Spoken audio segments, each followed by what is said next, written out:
우리가 주님 안에 하나가 된 것을 감사드리며 또 앞뒤 좌우로 반갑게 인사를 할까요? 반갑습니다 라고 해도 되고 보고 싶습니다 라고 해도 되는데, 가정의 달입니다. 가정에 관한 성경의 메시지를 같이 나누고 또 우리 삶에 적용하는 은혜가 있기를 바랍니다. 오늘 전도서 9장의 말씀을 읽었는데, 구약 성경에서 전도서라는 책은 솔로몬이라는 임금의 자기 반성문이 적힌 것입니다. 인생을 살아보니 이것이 후회가 되고 나이가 늦었지만 이제 깨달아지고, 그러면서 후세들에게 여러분들은 나처럼 살지 마세요 라는 부탁이 담겨 있는 것이 전도서입니다. 그런데 그 중에서 가정에 대한 반성문이 오늘 여기 나옵니다. 결혼 그리고 가정에 대한 짧은 귀절이지만은 우리가 이것을 묵상하면서 우리 삶에 하나님이 주시는 새로운 메시지로 받아들이면 좋겠다는 생각이 듭니다. 자, 9절 말씀을 먼저 보겠습니다. 다 같이 읽겠습니다. 시작. 내 헛된 평생의 모든 날, 곧 하나님이 해 아래서 내게 주신 모든 헛된 날에 내가 사랑하는 아내와 함께 즐겁게 살지어다. 그것이 내가 평생에 해 아래서 수고하고 얻은 내 몫이니라. 아멘. 내용은 사랑하는 아내와 함께 즐겁게 인생을 살아라 하는 것입니다. 아니, 도대체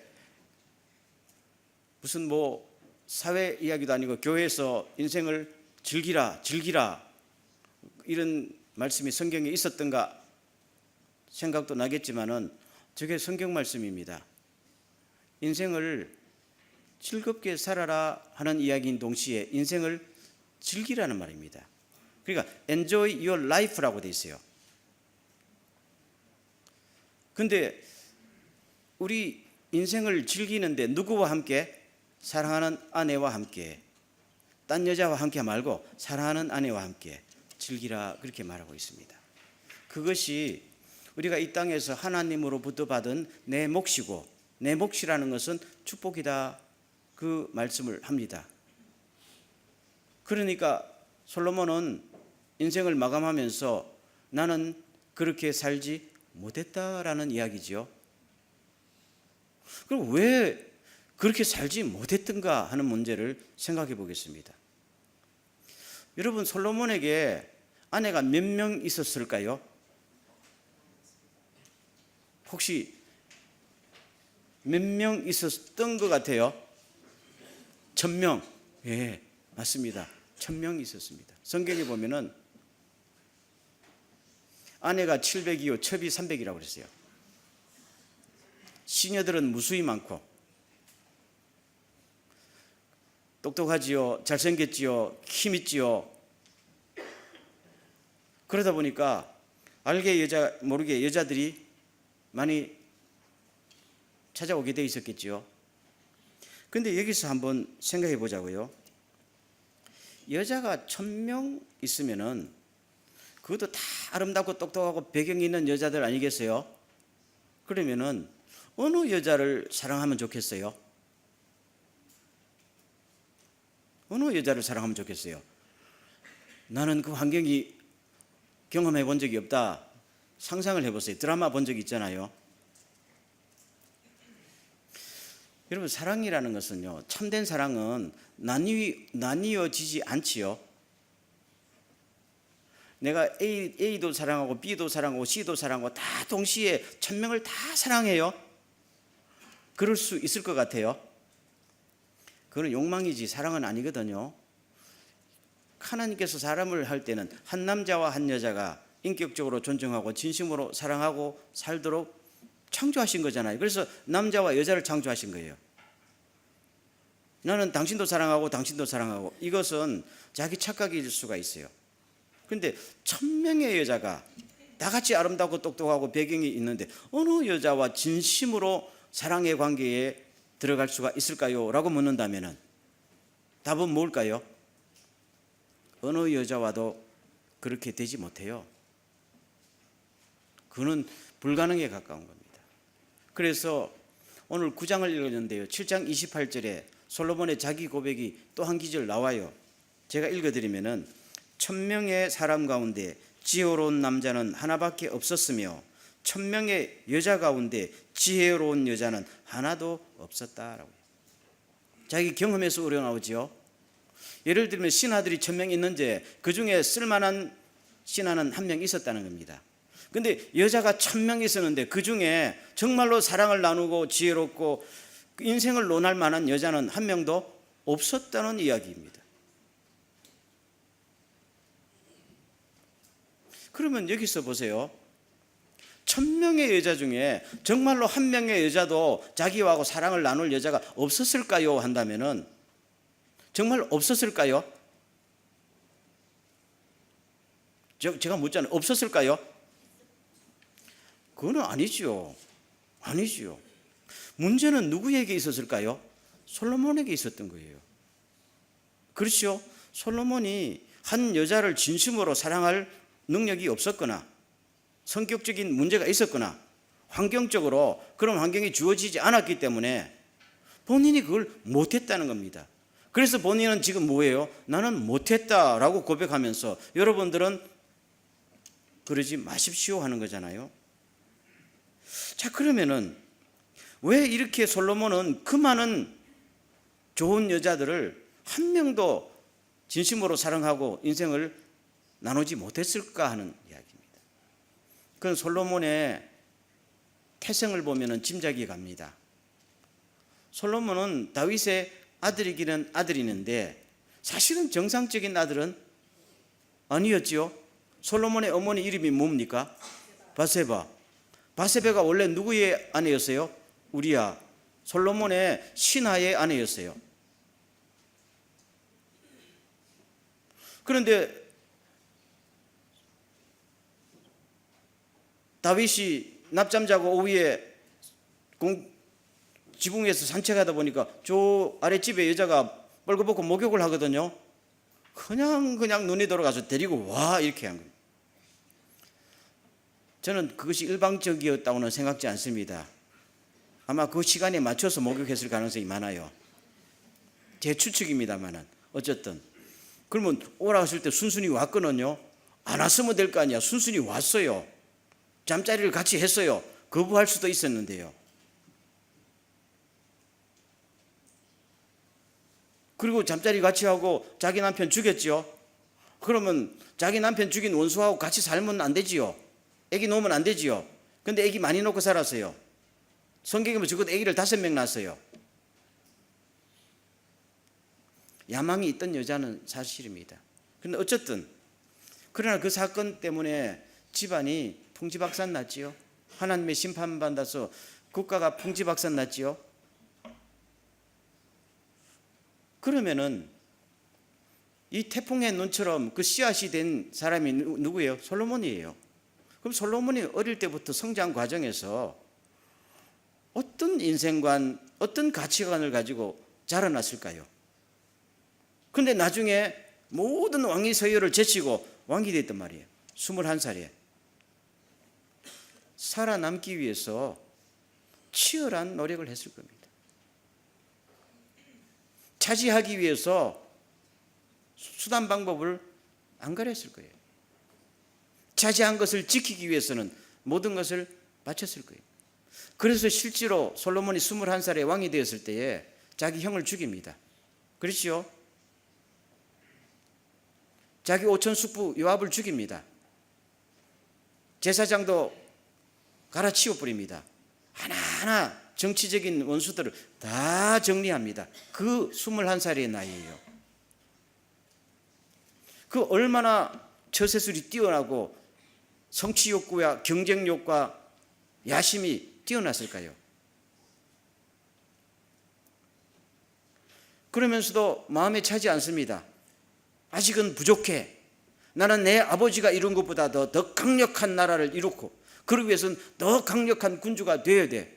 그래서 자기 아버지보다 더 영토도 넓히고 더 부강한 나라 만들고 자기 왕권은 이스라엘 역대 최고의 왕권을 구사했, 최고의 부를 구사했던 사람. 그렇죠? 그런데 인생을 마감하면서 보니까 이거 아무것도 아니었다는 거예요. 어느 날 느낀 겁니다. 그래서 전도서 1장 시작하면서 이것은 이스라엘 왕 다윗의 아들의 전도서다 하면서 헛되고 헛되도 헛되고 헛되니 모든 것이 헛되다. 이것으로 말문을 엽니다. 이거를 그냥 하면은 인생이 헛되다라고 해석할 수도 있는데요. 이 말을 한 솔로몬에게 적용시키면은 나 인생 헛살았어요 하는 자기 고백이 되는 거예요. 뭐를 차지하면은 행복할 줄 알았어요. 경쟁에 이겨서 뭐를 붙잡으면은 그것이 영원히 유지될 줄 알았어요. 그런데 자기 인생에 늙음하게 물려줄 아들 생각해도 가슴이 답답하고, 미래를 생각하니까 자기가 온 인생을 투자해서 이룩해낸 모든 것들이 물거품이 될 것이라는 것을 이미 예견한 거예요. 그 똑똑한 사람이 그거 예견하지 못했어요? 국가가 망하는 것이 하루아침에 망합니까? 안에서 골마 터져서 망하는 건데요. 이미 알았던 겁니다. 이거는 사람이 손을 댈 수가 없는 것이다 하면서 모든 것이 헛된데 내가 왜 이렇게 인생을 살았던고 후회가 막심합니다. 그래서 11절 말씀 보세요. 내가 다시 해 아래에서 보니 빠른 경주자들이라고 선착하는 것이 아니더라는 겁니다. 자기는 빨리 가면은 결승점에 도착할 수 있을 것이라고 생각했어요. 근데 인생이라는 것이 헌신의 힘을 다해서 빨리 가도 가다가 사고 날 수도 있고, 그렇죠, 죽을 수도 있고, 그게 하나님의 뜻대로 움직이지 내 능력대로 절대로 될 수가 없다는 것을 젊을 때는 몰랐던 것입니다. 용사들이라고 전쟁에 이기는 게 아니더라는 겁니다. 똑똑하다고 세상에 군림하거나 재산을 차지하는 것이 절대로 아니었다는 것을 나중에 알고, 그렇다면 내가 왜 이렇게 살았어? 차라리 하나님께서 주신 나의 목, 그것이 무엇인지 알고 하나님의 뜻에 순종하면서 날마다 감사하고 행복하게 즐기면서 살았으면 좋을 텐데, 나는 그것을 몰랐기 때문에 이기기 위해서 사람들을 찌르고 찾기 위해서 사람들을 뒤통수 치고 죽이고 뺏고, 그걸 유지하기 위해서 불안해가지고 정적들을 다 제거하고, 지금 백성들이 터질 입장이거든요. 학정에 견디지 못할 입장. 그러면 자신도 불행하고 나라도 불행하고, 결국엔 솔로몬의 사후에 뭡니까? 나라가 박살이 나쁜 거 아니겠습니까? 그렇다면은 내가 소박하게 한 여자, 많은 여자를 욕심으로 데려와서 소유물처럼 생각하지 말고 오직 하나님이 짝지어 주신 한 여자를 진심으로 인격적으로 통하면서 사랑했다면 내 인생이 달라졌을 텐데 하는 후회를 가지고 이 전도서를 구구절절히 씁니다. 여러분 나중에 전도서 읽어보세요. 구구절절히 그야말로 후회가 담겨 있고 자기 인생에 늦게 깨달은 지혜가 담겨 있어요. 만약에 우리가 이런 솔로몬의 반성을 깨닫는다면 아마 우리의 삶도 상당히 많이 달라질 수가 있을 것이다 라고 생각합니다. 지금 우리는 크리스찬이지만은 우리 크리스찬 사고방식 속에 성경의 가치관이 아니라 세상의 가치관들이 쫙 들어와 있어요. 메인은 세상의 가치관이고 성경의 가치관은 위에 껍질만 형성하고 있어요. 근데 우리는 그것이 마치 성경의 가치관인 양 살고 있는데, 사실을 알고 보면 세상의 가치관이 이끌어가고 있는 거 아니에요?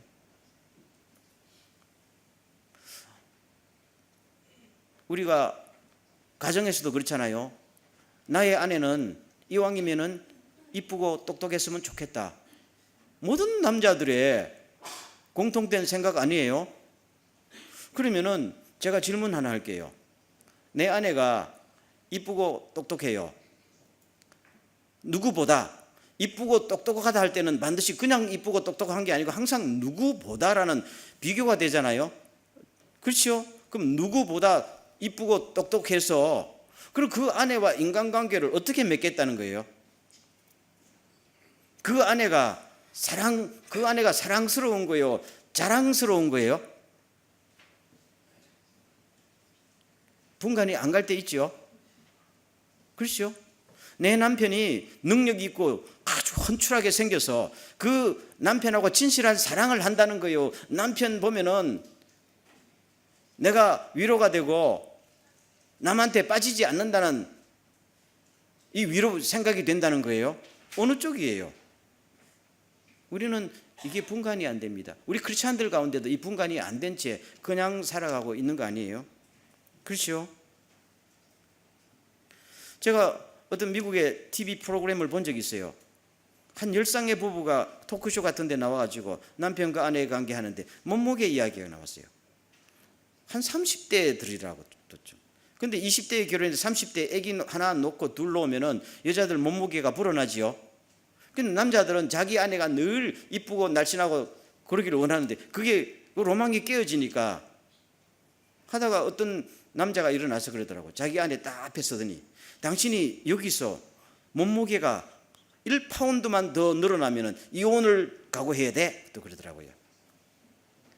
우리 중에 그 정도 용기 있는 남자 하나도 안 보이는데요. 우리는 1파운드가 어디예요? 10파운드 늘어나도 꼼짝도 말도 못하는데 그 남자는 세대요. 근데 제가 보면서 느꼈어요. 저거는 아내를 사랑하는 것인가? 몸무게 1파운드 때문에 변하는 사랑이라면은 그 사랑이 일 수가 없죠. 자기 착각이고 자기 욕망이잖아요. 근데 많은 사람들이 그런 생각을 서슴지 않고 은연중에 갖고 살아가요. 그렇죠? 여러분 끄덕끄덕하단다고 제가 당신도 그렇거나 내가 말 안 할 테니까 끄덕끄덕 해도 괜찮아요. 그렇죠? 제가 지금도 기억합니다마는 제가 청년 때 제 교회에 어떤 커플이 있었어요. 남자는 잘생긴 사람이었어. 내가 봐도 와 할 정도로 잘생겼었어요. 키도 크고 얼굴도 뚜렷한데 경찰관이야. 경찰관. 그런데 그 아내는 키도 좁고 어깨도 이렇게 됐고 이 팔을 못 써요. 근데 걷는데 그러니까 그렇죠. 종종종종 남편 뒤를 따라다닙니다. 종종종종 이렇게 걸어요. 전혀 어울리지 않아요. 근데 그 남편이 죽는 날까지 교회 집사님이었는데 죽는 날까지 한 번도 다른 여자에게 눈길조차 준 적이 없어요. 온 동네가 다 알아요. 그걸 너무 사랑했어요. 알아요. 다 알아요.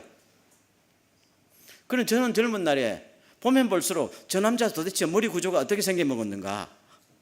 어떻게 저런 여자를 진심으로 사랑하고 저렇게 아낄 수 있는가? 나는 이해가 잘 안 됐었어요. 젊을 때는 그게 이해가 안 되잖아요. 그렇죠? 근데 그 남편이 나이가 들어서 먼저 천국에 가고 아내는 3개월 뒤에 또 따라갔어요. 아마 제 생각에 그 남편이 없는 세상에 살기가 너무 힘들었던지 하나님의 은혜로 그냥 빨리 데려가 본 것 같아요. 봅니다.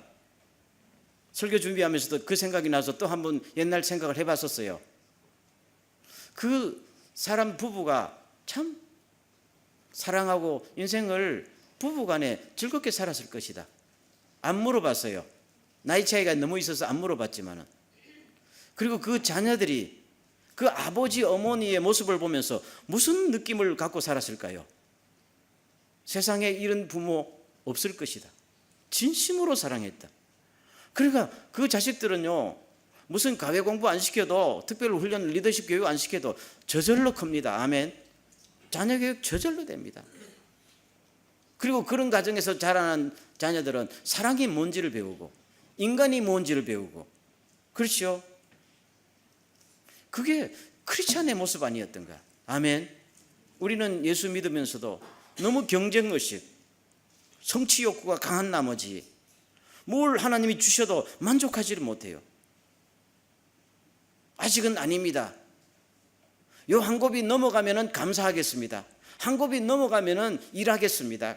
한 곱이 넘어가면은 좀 더 행복할 것 같은데요. 근데 왜 지금은 즐겁지 않아요? 지금은 왜 행복하지 않아요? 그렇지요? 여러분, 내가 지금 봉급이 20만 원일 때 그 행복의 조건을 찾지 못하고 20만 원 버는 남편을 사랑하고 그 남편을 즐길 줄 모른다면 남편이 2천만 원 벌어와도 욕망은 절대로 더 커질 뿐이죠. 사람의 욕망은 그래요. 20평 아파트에 살면서 감사하지 못하면 100평 아파트를 준다면 어떻게 해요? 주여 200평 주면 때 행복할 텐데요. 이게 사람이란 말이에요. 그래서 솔로몬은 젊을 때는 몰랐었어요. 모든 걸 차지하면 거기서 행복이 올 줄 알았어요. 모든 것을 차지하고 보니까 상처만 남았던 것이죠. 가정은 깨지고요. 업적도 무너지고. 여러분, 이것이 아님을 저는 너무 늦게 깨달았습니다 라고 하는 것입니다. 자녀도 마찬가지 아니에요? 우리는 자녀가 100점 맞아오면 칭찬하지만 50점 맞아오면 화를 낸단 말입니다.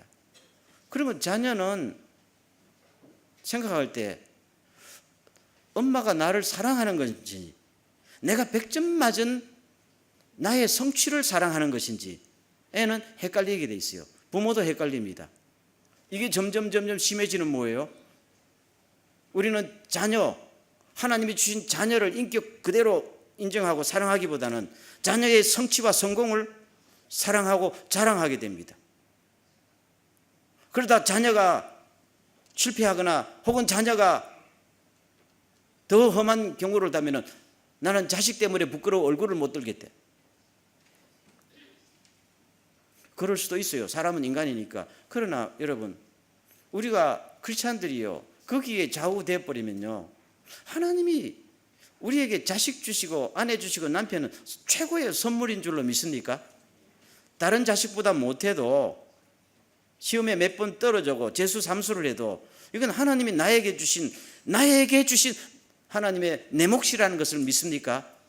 그렇다면 사랑하고 그 자녀를 사랑하는 것을 넘어서서 자녀를 즐기시기를 주의 이름으로 축원합니다. 우리 한국 부모들 보면요 잘난 자식은 자랑스러워하고 못난 자식은 사랑하지요. 제 말 맞잖아요. 맞지요? 근데 못난 자식도 자랑스러워 하시길 주의 이름으로 축원합니다. 존재 자체를 우리는 있는 모습 그대로 받아들이십시오. 자식이 장애자고 자식이 꼴찌를 해도 이 자식은 하나님이 주신 아름다운 자식입니다. 믿습니까? 그래야 자식을 키워가면서 이것도 아름답고 저것도 즐겁고 하나님 앞에 감사하게 됩니다. 성취 욕구 때문에 너는 그것밖에 안 돼. 그것밖에 안 돼. 닥달을 치다 보면요. 중학교 고등학교를 마치고 어느들 고등학교 마치고 애가 집을 떠난 다음에는 고해만 남고 상처만 남는 거예요. 떠나간 자식은 어른이 되어서 돌아오지 않아요.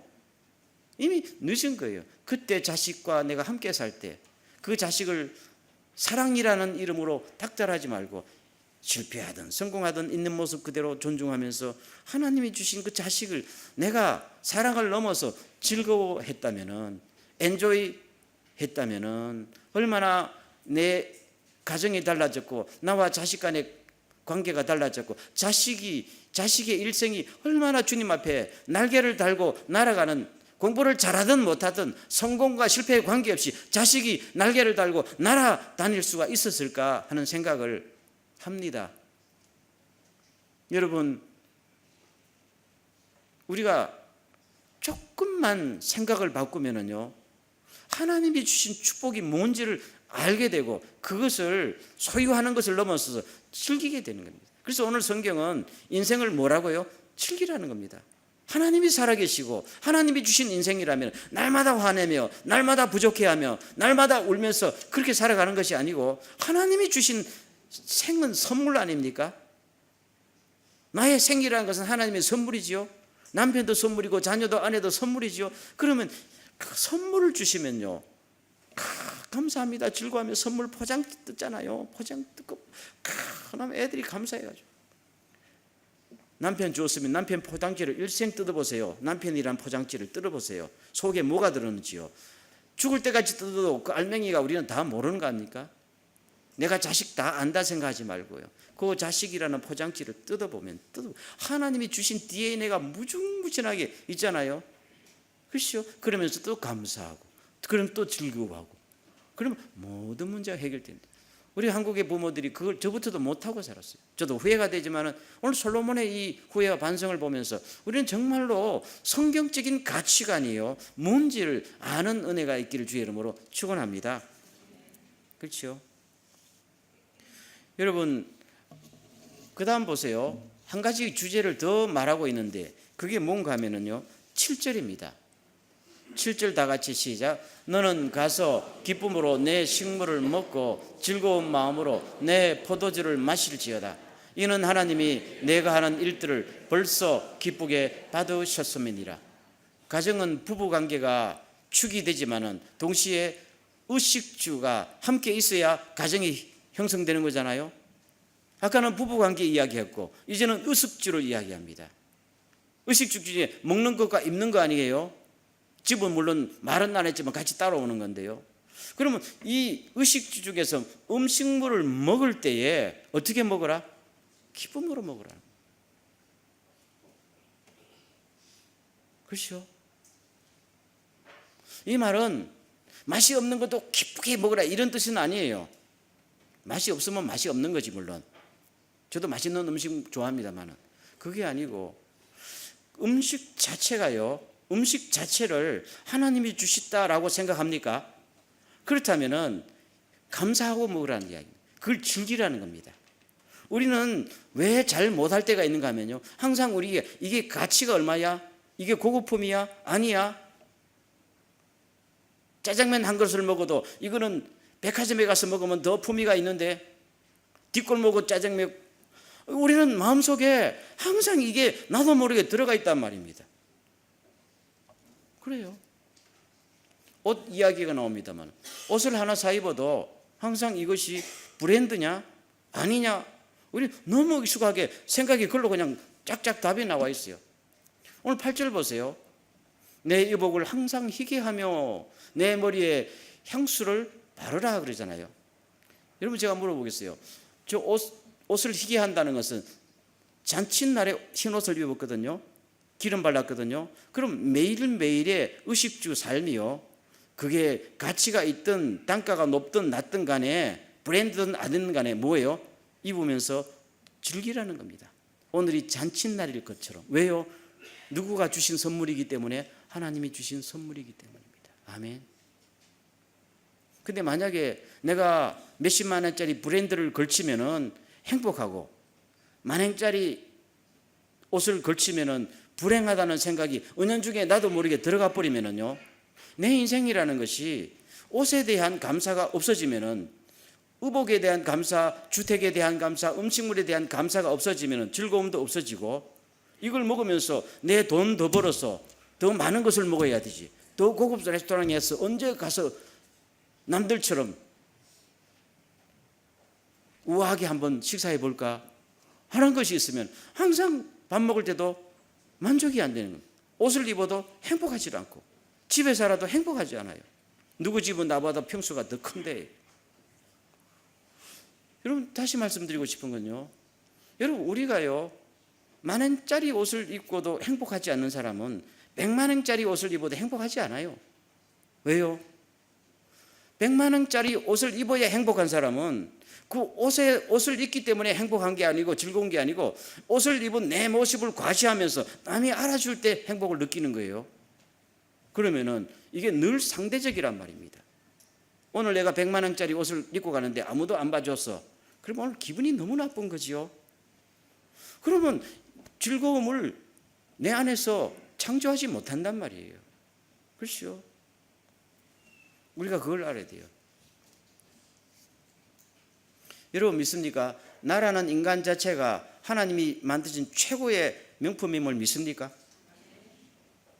좀 크게 해보세요. 아멘. 그러면 내 자체가 하나님이 만드신 최고의 작품이에요. 저는 그렇게 믿어요. 저는 그렇게 믿어요. 여러분이 인정하든 안 하든지 하나님께서는 김혜규라는 인간을 만질 때 최고의 정성을 들여서 최고의 계획을 가지고 놀랍게 만드셨습니다. 아멘. 이건 신앙적인 사고지요. 세상적으로 사고 보면은 김혜규는 뭐야, 키도 안 크고 뭐야, 저게 비교가 되잖아요. 왜 내가 남하고 나를 비교할 필요? 하나님 앞에서 내 인생을 사는 거잖아요. 그러면 이 최고의 이 명품에 100만 원짜리를 걸친다고 내 인생의 가치가 올라가고 만행짜리를 걸친다고 내 인생의 가치가 내려갈 인생이라면은 그 인생은 전부 다 안 사는 게 낫지 않아요? 제 말이 맞지요? 우리는 그 정도의 좌우되는 인생이 아니란 말이에요. 그렇기 때문에 우리는 100만 원짜리 인생 옷을 걸칠 수 있으면 걸치세요. 반대 안 해요. 그래도 기뻐하고 만행짜리 옷을 걸쳐도 감사하고 엔조이 하세요. 아멘. 모든 걸 그렇게 하세요. 그럴 때에 결혼 생활이 엔조이하고 의식주가 엔조이 되면은 인생은 하나님 앞에서 주님 감사합니다. 천국에 가면 더 큰 감사를 드리겠지만은 오늘 돈이 없어도 감사하고, 그렇죠? 내 자식이 공부를 못해도 감사하고, 내 아내의 이쁜 모습이 망가져도 나는 여전히 이 여자를 사랑하며 감사합니다 라고 하게 되면 그거는 세상에서 주는 무엇을 가지고 차지하고 여기서 주는 그 행복이 아니고요, 주님이 주신 참다운 행복과 즐거움을 맛보게 될 것이다. 여러분은 꼭 그렇게 사십시오 하는 것이 솔로몬의 반성이고 부탁이란 말입니다. 이런 은혜가 꼭 있기를 주의 이름으로 축원합니다. 교회 생활도 마찬가지입니다. 여러분, 요새 많은 사람들이요, 대형 교회, 잘된 교회 찾아갑니다. 컴포터블 하니까요. 그런데 교회가 커서 좋고 나빠서 작아서 나쁘고, 아니 작아서 좋고 커서 나쁘고, 이 가치관이라는 것이 존재하지 않아요. 어떤 교회가 하나님 앞에 진실한 교회인가 더 중요한 거 아니에요? 그렇지요? 근데 제가 옛날에 서울에서 부목사로 있던 교회 보면은 그때 당시에 30년 전입니다. 그때 당시에 어린애 포함해서 출석이 15,000명이었어요. 근데 담임 목사님이 바뀌었는데 목사님이 오시자마자 슬로건을 내세웠어요. 1년 안으로 3만 명 돌파해야 된다는 겁니다. 배가 옛날에는 다 그랬거든요. 그렇게 살았었어요. 근데 어느 누구도 그 슬로건에 대해서 왜 3만 명 돌파해요? 묻는 사람은 목사 중에서도 없었고 장로 중에서도 없었어요. 당연히 그래야 된다고 생각했어요. 저도 그렇게 생각했었어요. 나중에 제가 철이 들면서 다시 한번 그때를 생각해 봤습니다. 아니, 교회의 사명은 하나님 앞에 참된 예배를 드리고 복음을 전하는 건데 왜 15,000명 모일 때는 참된 예배를 못 드리고 3만 명 모여야 참된 예배를 드릴까요? 아니잖아요. 왜 15,000명 그 엄청난 자원을 가지고 세계 선교 못하고 3만 명 돌파해야 그때부터 선교하자는 걸까요? 우리의 사고방식입니다. 우리 가정적으로도 그러지 않아요? 여러분, 바라기는 물론 어떤 단계가 진행되면서 그만큼 즐거움도 있겠지만 우리는 기본적으로 작든지 크든지 성공과 실패에 관계없이 하나님께서 나에게 주신 내 몫을 감사하게 받아들이세요. 아멘. 중요합니다. 그게 솔로몬의 반성입니다. 지금 내 남편, 내 아내 보면서 하나님이 주신 최고의 선물입니다 라고 믿습니까? 믿는다면 진심으로 사랑할 수가 있고, 진심으로 사랑할 수 있다면 그때부터 뭐가 있는 거예요? 즐기게 됩니다. 상대를 즐기게 됩니다. 당신 왜 이것밖에 안 돼 소리 하지 말고 즐기게 됩니다. 약점에도 즐기게 됩니다. 아멘. 우리 성도들 간에도 마찬가지입니다. 바라기는 오늘 우리가 이 말씀을 들으면서 우리 성도들의 능력이라는 것이요, 돈의 능력도 아니고 그냥 권세의 능력도 아니고 크리스찬으로서 이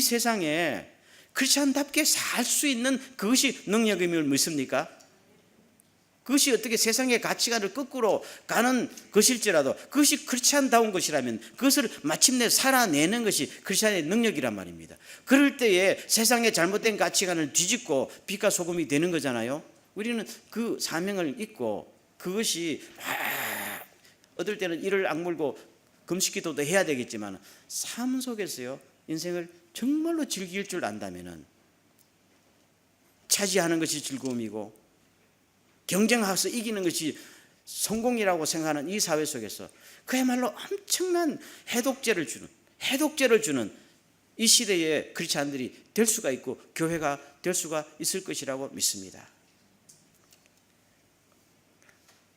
항상 기뻐하라, 쉬지 말고 기도하라, 범사에 감사하라. 그렇죠? 이것이 그리스도 예수 안에서 예수 믿는 사람들을 향한 아버지 하나님의 놀라운 뜻이니라.